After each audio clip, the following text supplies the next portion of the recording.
Nossos convidados formam um casal dos mais admirados e naturalmente românticos de Araçatuba. Ele, aos 83 anos de idade, e ela, aos 81, sempre caminham de mãos dadas. Minha responsabilidade é grande. Ele me conheceu antes de eu me conhecer. Foi meu pediatra. Depois foi meu professor de medicina legal na Faculdade de Direito. Ela foi minha professora de inglês no Instituto de Educação. Ele nasceu aqui. Ela, onde eu teria escolhido morar se eu não morasse aqui. Ele fala pouco. Ela é carioca. Vamos começar por ele. Olá, Dr. Luiz Geraldo. Olha que coisa mais linda, mais cheia de graça. Ela, menina que vem e que passa, no doce balanço a caminho do mar. Moça do corpo dourado, do sol de Ipanema, o teu balançado é mais que um poema. É a coisa mais linda que eu já vi. O senhor nasceu aqui e foi fazer vestibular em São Paulo para engenharia. Por que engenharia, hein? Não sei dizer porquê. Depois que eu analisei com tranquilidade o passo que eu estava tomando, eu decidi que não, engenharia não cabia no meu perfil. Mas o senhor era pluriapto? O senhor era bom de humanas, de exatas, tudo? Mais ou menos. Mais ou menos. E por que é que foi fazer medicina no Rio de Janeiro?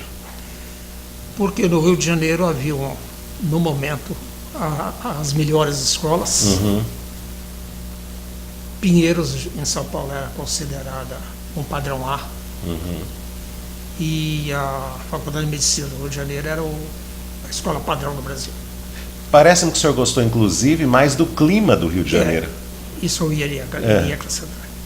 E o clima em São Paulo não me foi agradável. Eu preferi o clima do Rio de Janeiro. Aliás, com muita razão. Lugar alegre, praias, sol, calor. Eu também adoro sol e calor. Como é que era a vida no Rio? O senhor foi para lá em 1946? 46 eu entrei na Faculdade de Medicina. Como é que era a vida lá? Era uma vida mais tranquila do que hoje. Não havia problemas de assalto, não havia problemas de balas perdidas, não havia grandes problemas. Você não poderia, por exemplo, caminhar dentro de um morro à noite sozinho, mas nas ruas do Rio de Janeiro, qualquer hora da madrugada, você podia caminhar que não tinha problema. O que o senhor fazia para se divertir? O que a vida de rapaz normal, festas, bailes, passeios, praia. O senhor foi namorador? Não, eu tive algumas namoradas, não vou dizer que não, mas normal. O senhor sempre foi tido como um homem que fala pouco, assim, mais recatado. No Rio de Janeiro era fácil sobreviver, porque carioca fala bastante, né? Eu nunca tive dificuldade nenhuma. Não. No 5º ano de faculdade, o senhor foi trabalhar no Jockey Club do Rio. Foi fazer o quê? Serviço médico do Jockey Club. Eu trabalhava como acadêmico. Como acadêmico. Acadêmico. E no 6º ano de faculdade foi quando o senhor conheceu a dona Norma, sua esposa. O senhor pode contar pra gente com alguns detalhes como é que vocês se conheceram? Uma colega da Norma havia entrado para a Faculdade de Medicina, aliás, na mesma turma que estava o Dr. Satorno. Naquela ocasião também primeiro anista de medicina. E houve uma festa da faculdade, um baile na inauguração de um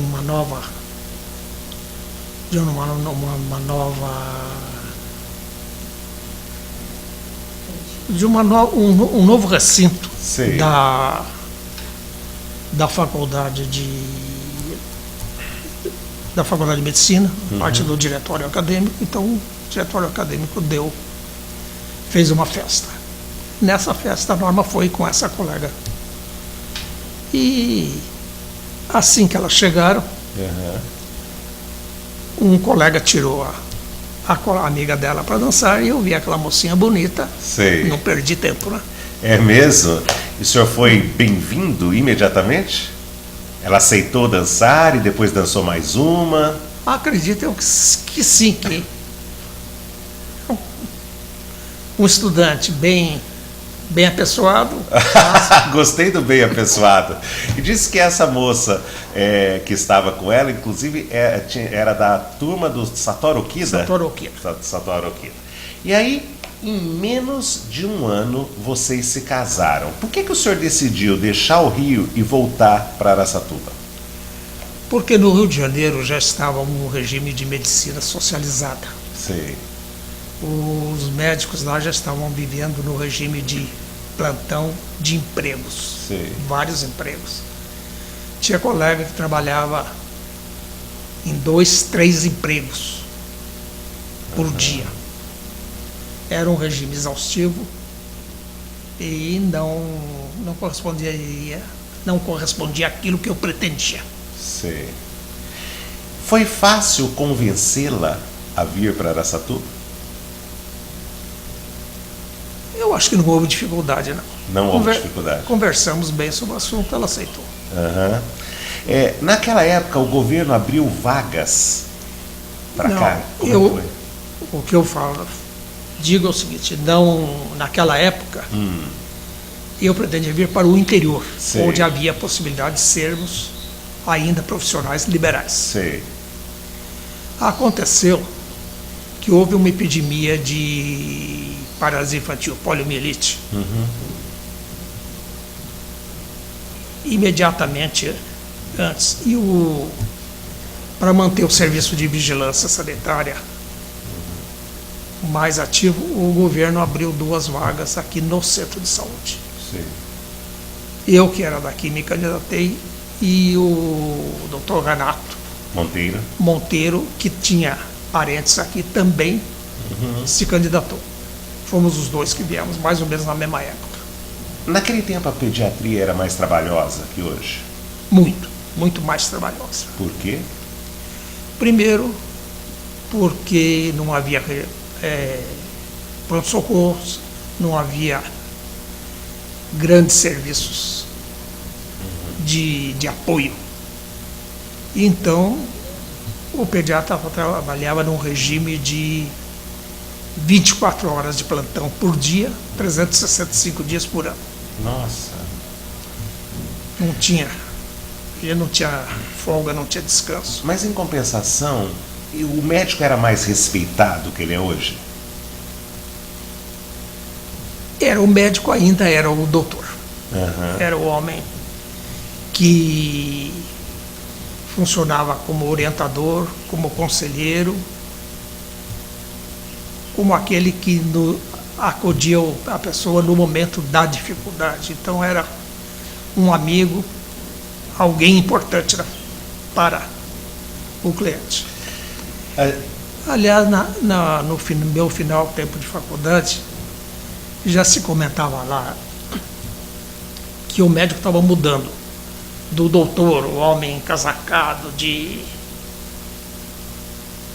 dos tempos antigos, para o operário especializado, o médico de jaleco e calça branca, o macacão do operário. Diz a lenda que o senhor sempre se deu muito bem com as crianças, né? Com os seus clientes diretos, os pacientes diretos, mas que com os pais das crianças o senhor sempre foi muito bravo. É isso mesmo? Não, acredito que seja lenda. A gente, quando fica muito tempo num lugar, vivendo muito tempo, vai se tornando uma lenda. Eu sempre me relacionei bem com os pais e com os clientes. Agora, eu era meio exigente naquilo que eu queria que os pais dessem às crianças. Talvez aí o fato de eu ser considerado bravo. Eu me lembro do senhor ter dito na pré-entrevista também que o médico do pronto-socorro não é escolhido pelo cliente, e que então não há empatia, e isso dificulta entre as duas partes. Fale um pouco sobre isso. O médico do serviço público atualmente e o médico principalmente o médico de pronto-socorro, é aquele que o cliente vai e encontra para atendê-lo, não é aquele que ele procura para atendê-lo. Nisso há a diferença grande. Quando você é procurado, você é escolhido. Sei. Então o sujeito vai porque achou que aquele indivíduo é o que vai satisfazer melhor as suas necessidades. O médico que está lá para atender aquele cliente ou outro, porque não é o escolhido, é o que está lá. É o que está lá. Isso já é uma diferença de sintonia. E com isso também criou com as dificuldades de excesso de sobrecarga dos serviços públicos, faltas de recursos.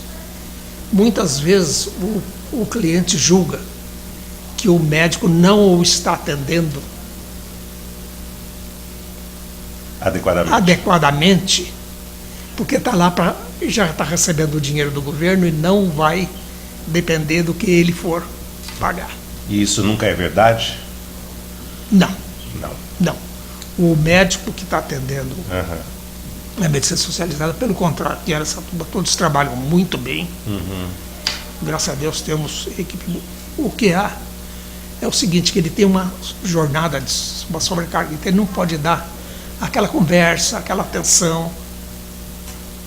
Ele tem que atender rapidamente, tecnicamente, e não do ponto de vista assim de contato familiar. O senhor disse que dependia-se mais da intuição clínica do que da tecnologia. Então, nesse seu início, era muito mais estressante, era mesmo? Realmente era muito mais difícil. Nós tínhamos muito poucos recursos técnicos. Hoje nós temos muito mais recursos técnicos que nos permitem um diagnóstico muito melhor, muito mais adequado, com muito maior segurança. E naquele tempo tudo dependia muito da sua intuição clínica. Isso é estressante porque te põe em certas situações você tem que se considerar um semideus. Tua opinião vai decidir sobre a vida ou o futuro daquele paciente, baseado apenas na sua intuição clínica. Isso é altamente estressante. O senhor sabe uma coisa que me chama a atenção? O senhor chegou em Araçatuba em que ano, já formado? 52. 52. Eu imagino que naquela época um médico chegando aqui, quando havia poucos médicos, parece-me que havia 37, o doutor Renato falou aqui, não sei se a minha memória está certa, mas que devia... Mais ou menos, eu não tenho ideia, exatamente, era aproximadamente. Mas que devia ser muito fácil enriquecer. Enriquecer nunca esteve nos seus planos? Não, enriquecer nunca esteve nos nossos planos, Deus é da nota. Está satisfeito como está? Estou satisfeito como estou. Do outro ponto de vista, eu realizei o que eu pretendia. O que eu pretendia. Questão de opinião. Volta já.